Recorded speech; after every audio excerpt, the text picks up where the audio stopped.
But what I want to do now is to turn to the doctrine that matter is unconscious. This is a particularly important doctrine for mechanistic science because it dates right back to its foundations. The key revolution in the scientific revolution of the 17th century was the shift from an organic view of nature to a machine view of nature. It was a revolution because it rejected what people thought before. And what people thought before was a philosophy of nature taught in the medieval universities of Europe based on Aristotle as refined by St. Thomas Aquinas in the 12th century. And it was a very sophisticated philosophy of nature.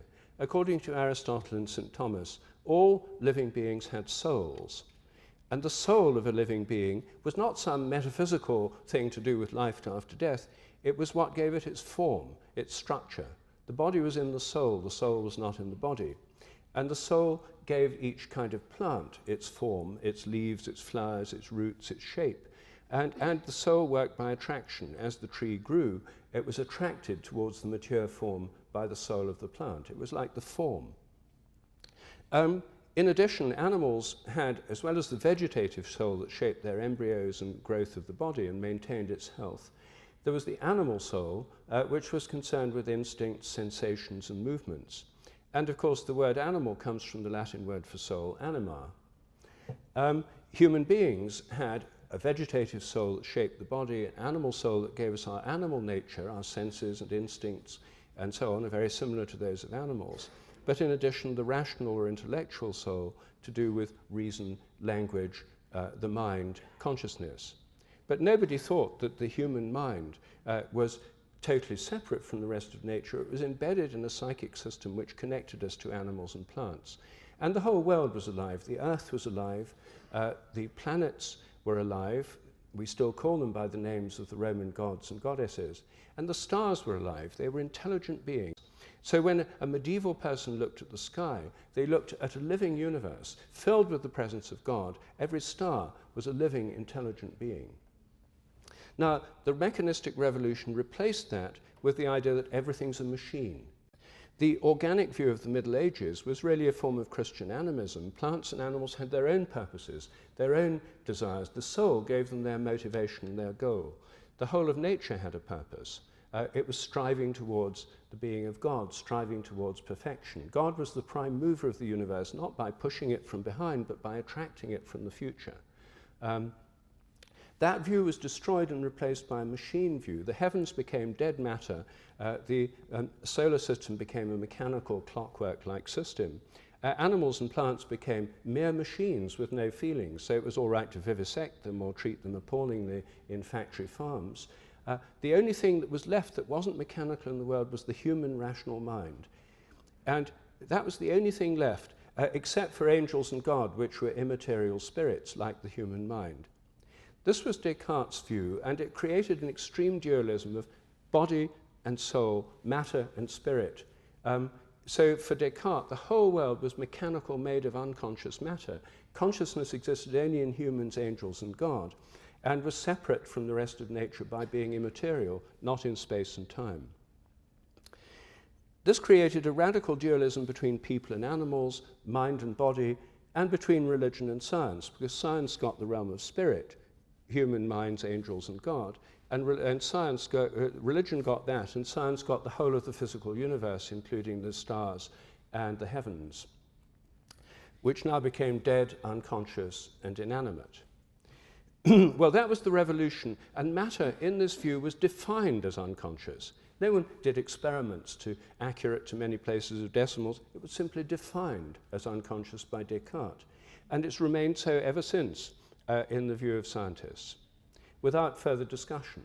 And dualism, this view that it's too many, meant that they tried to collapse it into one of these two principles. The idealists said everything is consciousness. Matter's just a kind of dulled down spirit or consciousness or mind. But the more popular view was the materialist view. Everything's matter. There's no such thing as this mysterious non-material spirit of the human mind, and certainly not angels and God. So at one stroke, the materialists wiped out angels and God and said the human mind is nothing but the activity of the brain. They collapsed it down into the brain. And that is the view that took over science by the late 19th century and has been the standard paradigm ever since. Of course, it creates appalling problems, and one of them is that it makes human consciousness inexplicable.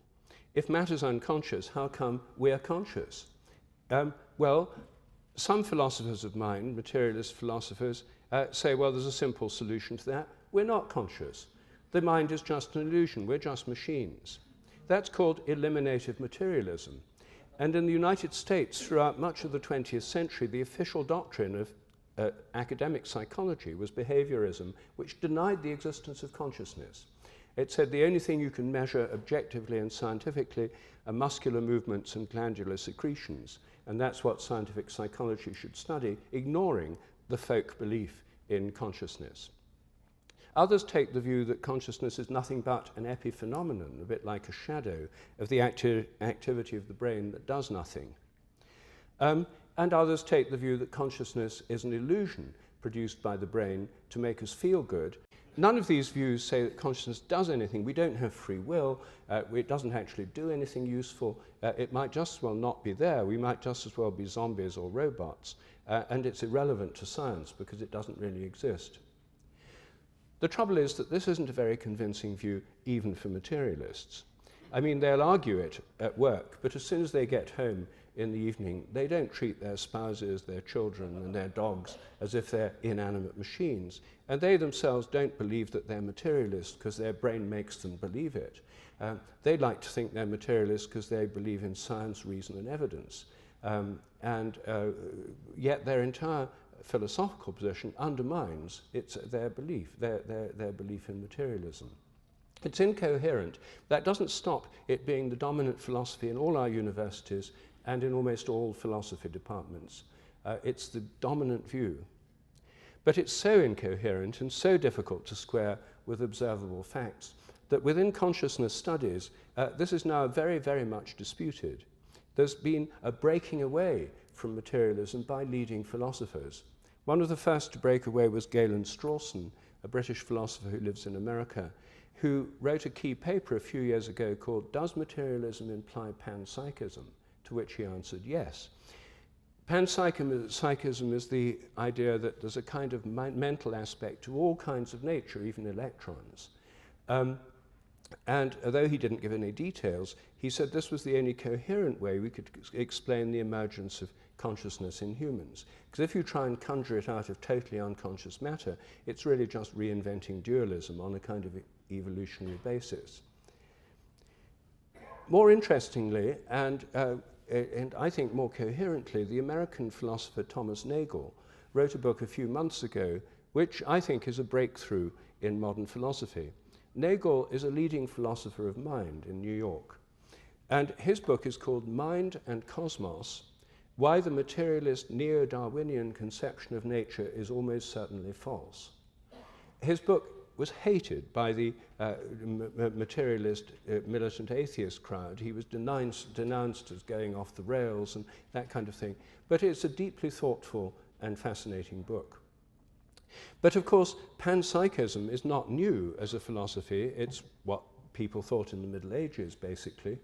And in the 17th century, soon after Descartes, in the next generation of philosophers, people were already exploring this possibility. One of them was Leibniz. And Leibniz argued that the universe is made up of monads, units of organization, including us, but also including atoms, and that every monad, as well as having a body, has a mind, and each monad reflects the universe from its own point of view. So every monad has a completely different point of view because it's in a different place. Like everyone in this room has a different point of view because we're all in different places. We can't all be in the same place at the same time because bodies are impenetrable. And so that was one panpsychist view. Another was Spinoza, who said that the whole of nature is the body of God, and it has a consciousness or mind, the whole of nature. It's God or nature. It was a kind of pantheistic view. The most important philosopher in this tradition in the 20th century was Alfred North Whitehead. And Whitehead argued that all physical systems that are self-organizing have a mental aspect. Self-organizing is a key here. This doesn't apply to chairs, tables, motor cars, and so on. They're not organized, they're put together by an external force, humans. But things that organize themselves include atoms, molecules, crystals, cells, animals, plants, ecosystems, planets, solar systems, and galaxies. Those are self-organizing systems. And Whitehead argued that all self-organizing systems are processes in time. There's no such thing as enduring matter like little billiard balls. He was the first philosopher to appreciate the importance of quantum theory.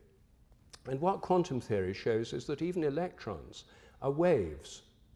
They're waves, wave-like patterns of activity. They're processes, not things. And if they're processes, they take time. You can't have a wave at an instant. That's the fundamental reason for quantum uncertainty. You can't have an instantaneous wave at an exact moment of time, because a wave takes time. That means a wave has a future pole and a past pole. It's a process. And his philosophy is called process philosophy. And so even an electron has a future and a past pole. And Whitehead's most original contribution, in my view, was the way he understood the relation of mind and body. Usually people think of it in terms of spatial metaphors. The mind is the inner life, the body is the outer world, or the outer part. It's the inner and outer. He thought the relationship was a temporal relationship. The mind is the future pole, the body is the past pole. In an electron, the Schrödinger wave equation describes all the possible things that electron could do. Those possibilities coexist. They're not physical, material, measurable realities because they're possibilities. It's a different kind of thing. But as soon as the electron interacts with something or is measured, then these possibilities collapse down to one physical, observable fact. That's now in the past. The physical pole is in the past. And now a whole new realm of possibilities develop. The same with our conscious minds. They're filled with coexisting possibilities. Our minds are realms of possibility. Mental reality is a realm of possibility about potential futures, virtual futures, things we could do. And our minds are involved in choosing among these possibilities. As soon as we choose to do something and do it, it becomes an observable physical fact, objectively measurable. But before that, it's a possibility. And this gives a view of causation, a twofold form of causation. Possibility, mental causation, working from virtual futures towards the past, and regular physical causation working from the past towards the future, and they overlap in the present. I think this is the best way of thinking of the relation of mind and body, the most fruitful. It has many implications, and I don't have time to go into them all now at this moment. What I do want to do is just explore what this panpsychist view might mean when we look at big things. Most discussions of it are about atoms and electrons. But since we're here at the Electric Universe Conference, what about thinking about the sun and the galaxy? The sun is a self-organizing system. Indeed, the whole solar system is a self-organizing system. It's not put together in a factory. It organizes itself. And the entire galaxy is a self-organizing system. From that point of view, they're organisms. And from Whitehead's point of view, that would mean they would have a mental pole, which would be to do with potential futures, and a physical pole, depending on the decisions or choices made among those possible futures. What we observe is the physical pole. But they have a great deal of indeterminate activity going on in them, particularly electrical activity, electromagnetic activity. We know there's no dispute that the sun is highly active electromagnetically. However one interprets the source of its energy, everybody agrees that there's highly complex electromagnetic patterns are going on there. People also think that the interface between our brains and our minds are the complex electromagnetic patterns going on inside our brains. So what if these electrical patterns in the sun are an interface with the sun's mind? What if the sun thinks? Now, as soon as you raise that question, you realize this is an utterly taboo subject. You're not allowed to ask that question. It's matter's unconscious. Since the 17th century, materialists have assumed, and dualists, had assumed that matter's unconscious. It's simply off limits.